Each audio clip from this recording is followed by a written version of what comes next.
E aí, pessoal, tudo bem? Prontos para mais um mergulho profundo nas notícias. Hoje a gente vai dar uma olhada no que está acontecendo em Minas Gerais e no Brasil. É isso aí. Tem bastante coisa para a gente discutir, hein? Desde tragédias até umas iniciativas que dão um pouco de esperança. Uhum. A gente vai começar então com uma notícia bem pesada.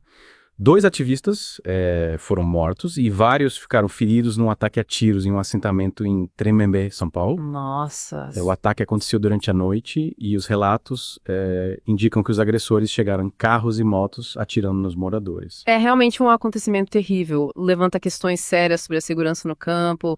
E o fato de ter acontecido de madrugada, de forma organizada, né, sugere que não foi um ato isolado de violência. A Polícia Federal já está investigando, mas a gente fica sem saber quais as motivações e quem são os responsáveis.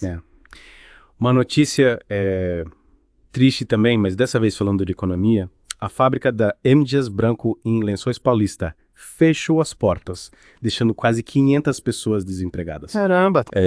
Aquela fábrica que produz biscoitos famosos, como Adria e Piraquê. Nossa, que triste.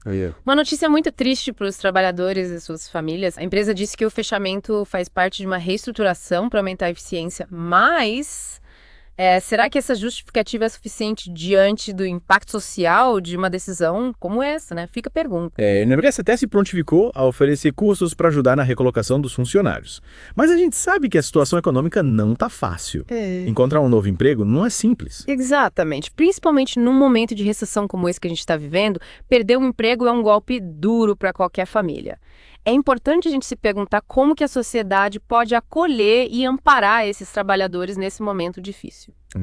Saindo um pouco da economia, entrando no mundo da política, o ex-presidente Bolsonaro quer ir para a posse do Donald Trump nos Estados Unidos.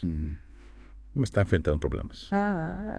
Cara, parece que a história entre Bolsonaro e o ministro Alexandre de Moraes ainda vai render muitos capítulos, hein? Pois é.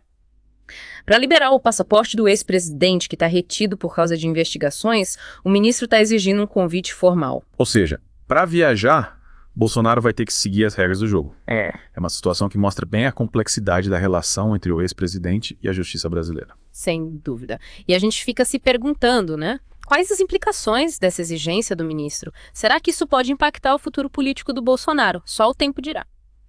Realmente. Agora, vamos para uma notícia mais positiva. A ministra da Saúde, Nízia Trindade, está implementando novas tecnologias para combater a dengue em Minas Gerais. Ainda bem. A dengue é um problema de saúde pública que afeta muita gente. E Minas Gerais é um dos estados que mais sofre com a doença. A iniciativa da ministra é louvável, principalmente por usar métodos inovadores, tipo as estações disseminadoras de larvicidas e o método Wolbachia. Interessante. E tem mais boas notícias na área da saúde. O governo está lançando o programa Rede Aline, que visa melhorar a saúde materna e infantil e reduzir as taxas de mortalidade materna no país. Que notícia animadora! A Rede Aline tem como objetivo garantir uma assistência mais completa às gestantes, desde o pré-natal até o pós-parto.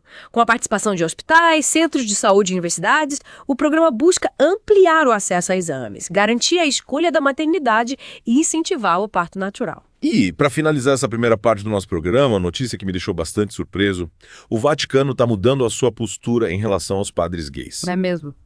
Que interessante. As novas diretrizes permitem a ordenação de homens gays como padres, desde que eles se mantenham celibatários. Ainda existem restrições, mas essa mudança sinaliza uma possível abertura da Igreja Católica em relação à comunidade LGBTQI+. A gente percebe um esforço do Papa Francisco em modernizar a igreja e dialogar com as questões contemporâneas.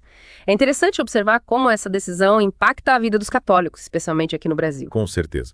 E a gente fica na expectativa para ver como essa mudança vai se desenrolar na prática. Mas por enquanto, vamos dar uma pausa para respirar e já voltamos com mais notícias. Realmente a gente viu bastante coisa nessa primeira parte, né? Muita coisa. E cada notícia abre um leque de reflexões, né?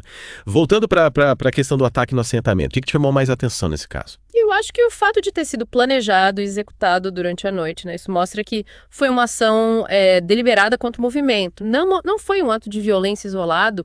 A investigação precisa considerar essa possibilidade e apurar se existem grupos organizados por trás desse crime. Verdade. E esse ataque levanta preocupações também sobre a segurança, né, dos movimentos sociais no Brasil. A gente fica se perguntando como garantir a proteção dessas pessoas que lutam pelos seus direitos. Sem dúvida. A violência contra movimentos sociais é um problema grave que precisa ser combatido com muito rigor. Mas, mudando um pouquinho de assunto, a ministra da Saúde parece que é disposta a enfrentar a dengue de frente aqui em Minas, né?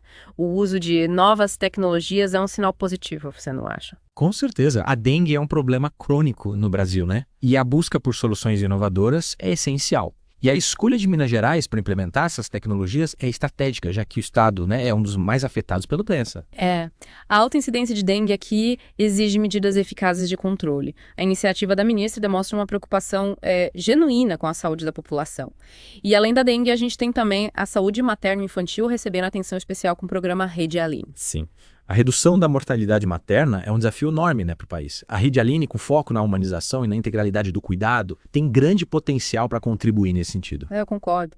A articulação entre hospitais, centros de saúde e universidades, proposta pela Rede Aline, é fundamental para garantir um atendimento completo e de qualidade para gestantes e seus bebês. E por falar em articulação, a Igreja Católica parece que está buscando um novo diálogo com a sociedade ao flexibilizar as regras para a ordenação de padres gays.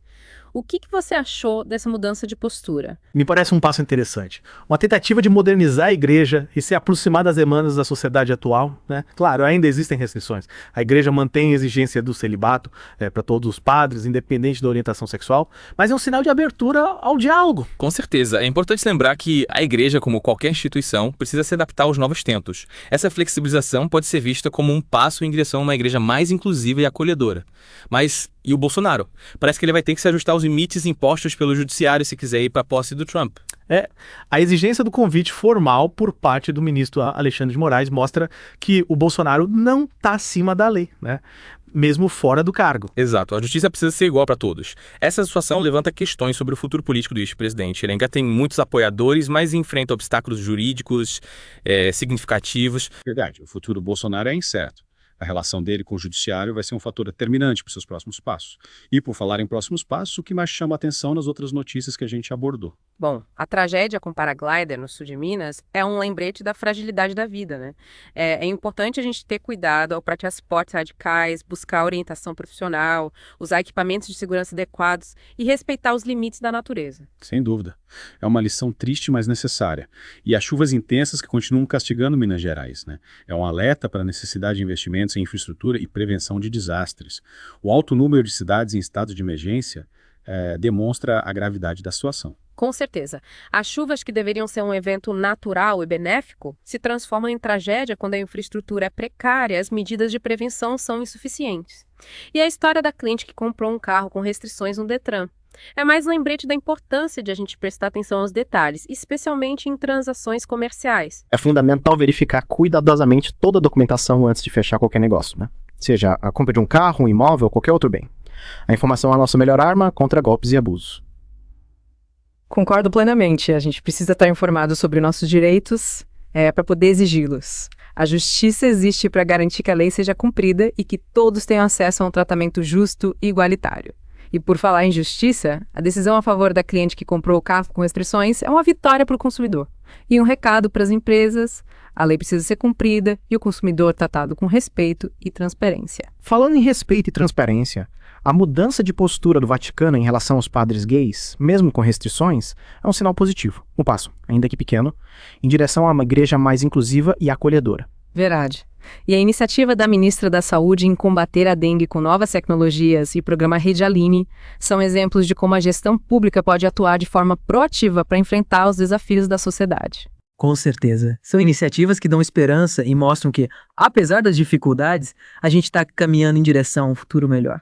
Mas, e aí, por que te impactou mais nesse nosso mergulho nas notícias de hoje?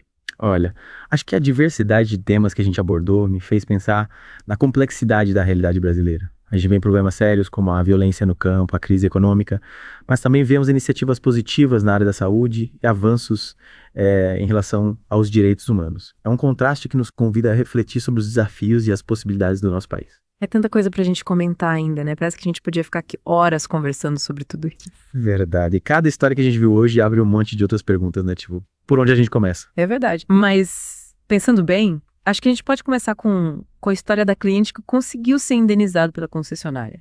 Aquilo me fez pensar em como é importante a gente conhecer os nossos direitos como consumidores. Total. Muitas vezes a gente acaba aceitando cada coisa, né? Por falta de informação ou até por medo de reclamar, de brigar pelos nossos direitos. É. E por falar em justiça, a situação do Bolsonaro com o judiciário também mostra que ninguém está acima da lei, né? Tipo, ele, mesmo sendo ex-presidente, vai ter que se quicar, vai ter que responder pelos atos dele. É, com certeza. A democracia só funciona de verdade quando a lei vale pra todo mundo.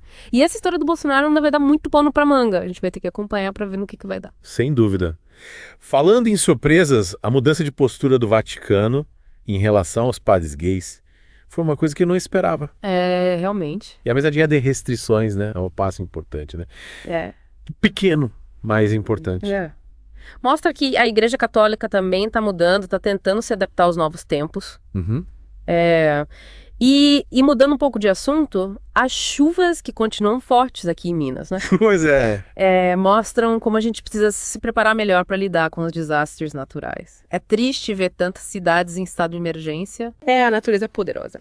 E a gente precisa respeitar essa força, mas ao mesmo tempo investir em infraestrutura, em prevenção, para evitar que tragédias aconteçam, né? Exatamente. E a história do paraglider, né? Que a gente comentou, é um lembrete de que a gente precisa ter cuidado, ter responsabilidade quando a gente se aventura, quando a gente pratica esportes radicais. A vida é preciosa demais, né? A gente tem que cuidar dela. Pois é. Bom, a gente falou de tanta coisa hoje, né? É impressionante como as notícias nos fazem pensar, nos fazem questionar, nos fazem querer saber mais. É verdade, a gente se informa, a gente conversa, a gente troca ideias e assim a gente vai construindo a nossa visão de mundo, né? Exatamente. Acho que essa é a grande lição do nosso mergulho de hoje. A gente precisa se manter informado, a gente precisa estar atento ao que acontece ao nosso redor e a gente precisa usar essa informação para formar a nossa própria opinião. Com certeza. E a gente não pode esquecer que cada um de nós tem um papel importante na construção de um mundo melhor, né? Um mundo mais justo, mais humano, mais sustentável. É isso aí. E que a gente continue buscando informação, buscando conhecimento, para que a gente possa fazer a nossa parte. É isso. Bom, pessoal, por hoje é só. Espero que vocês tenham gostado do nosso mergulho profundo das notícias. A gente se vê na próxima. Até a próxima. E fiquem ligados porque o mundo não para e as notícias também não.